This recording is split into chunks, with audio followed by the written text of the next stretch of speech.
Alright guys, so I got up this morning. I went and purchased my future War Cult sidearm, the Vision. This is a new sidearm that's being brought to us here in Destiny 2, and it's a good one. And it's also comparable to things like Last Hope, Last Dance, and something that I've been keeping an eye on for a while because this is going to come up for a lot of people. Should this weapon replace those other sidearms? But even outside of that, should this weapon replace some of your other close quarter combat weapons? I use stochastic variable a bunch. Future War Cult makes that as well, and they made some sweet love to that gun. I love stochastic variable. So again, the bar for me is set very high for other future War Cult weapons. So let's talk perks on this gun, what this weapon is actually rocking, and is it a better choice than our other sidearms and close quarter combat weapons. So let's talk perks. So the trait on the gun is Killclip. Extremely nasty. It is a perk that definitely sets aside a lot of other different weapons. I talked about static rolls this morning in my other video when I had my Dear Crucible devs video. You could definitely check that out. But regardless, we are still living in a static roll environment, and so anytime you ever see a gun with good sets of perks as well as good base stats,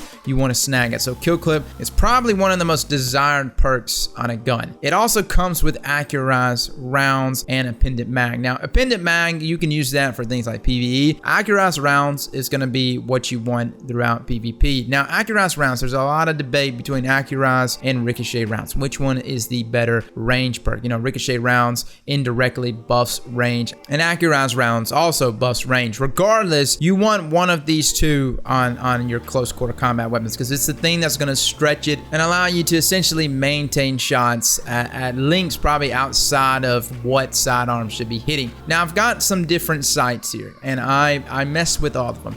The target SAS sight, the short spec SAS. I'm gonna be honest with you guys, the far point SAS sight was the one I landed on. It was noticeable. The range buff that you got with it was extremely nice. I'm already rocking a stability +5 masterwork on the gun, and so I felt like stability was just fine. I'm also rocking a handling mod, not on my gun, but on one of my armor pieces. So I've got handling cover, I've got stability cover. I need more range though. So stat wise, after loading out accurized round, that far point sight, and my stability masterwork, I was looking at a range stat of 58, a stability there at 78, and a handling there at 46. Now lo and behold, I actually have a Last Hope that's also masterwork to stability. It has a range stat of 57, a stability stat though of 86, and a handling at 46. Now of course Last Hope also comes with Zen Moment and ricochet rounds. I'm talking about Last Hope a bunch because again, I want to definitely point out the fact that Last Hope has probably been a bar setter for most, so I think it's only natural that we compare the two. Now let's talk about its performance overall. Again, it's an Omlon sidearm, so it falls within the same time to kill range as our other Omlon sidearms at 0.8 seconds. That's approximately 7 crits and 1 body shot. Baby, that is cooking, man. So in my games this morning, I actually rocked out some different stuff. I went lion rampant so that I can get kind of the aerial game on people and come down on top of them and continue to hit fire with the sidearm. I also rocked high mobility. I normally don't do this on my Titan class, but I went with the highest mobility I can go on Titan, and I also went with Crimson because I was rocking low recovery so I can get my health back. Overall, guys, essentially what I was trying to do was just be a bat out of hell, play super aggressive with the sidearm because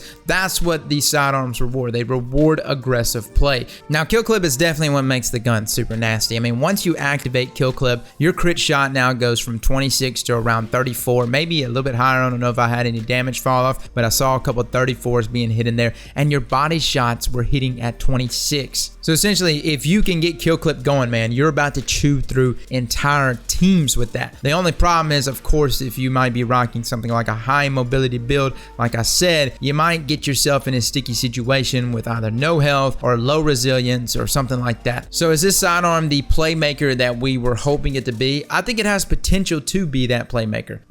You know, once you get Killclip going, it can definitely do that. My only complaint about this gun that I do not like is that at times I felt like when I was shooting, my shots looked like they were landing, but they weren't landing. Like that was something I noticed. Now again, could have just been outside of that range, but I definitely felt like I was in range that something like Traveler's Judgment would still be able to hit, or something like Last Hope would still be able to hit. So overall, I think the gun has the potential to be a playmaker for you, but it is really reliant on its perks themselves. As in 1v1 situations, I think I would still use Traveler's Judgment or Last Hope over this gun. But of course, in team situations, maybe even Rumble, especially if you have no problem playing aggressively and closing the gap, and you can control the recoil of the gun, I would say that yes, this weapon has the potential to do what you wanted to do, which is essentially get multi-kills for you. Well guys, that is my thought on the sidearm. Anything that was below 50 range, like the other sights, I will say the gun felt awful.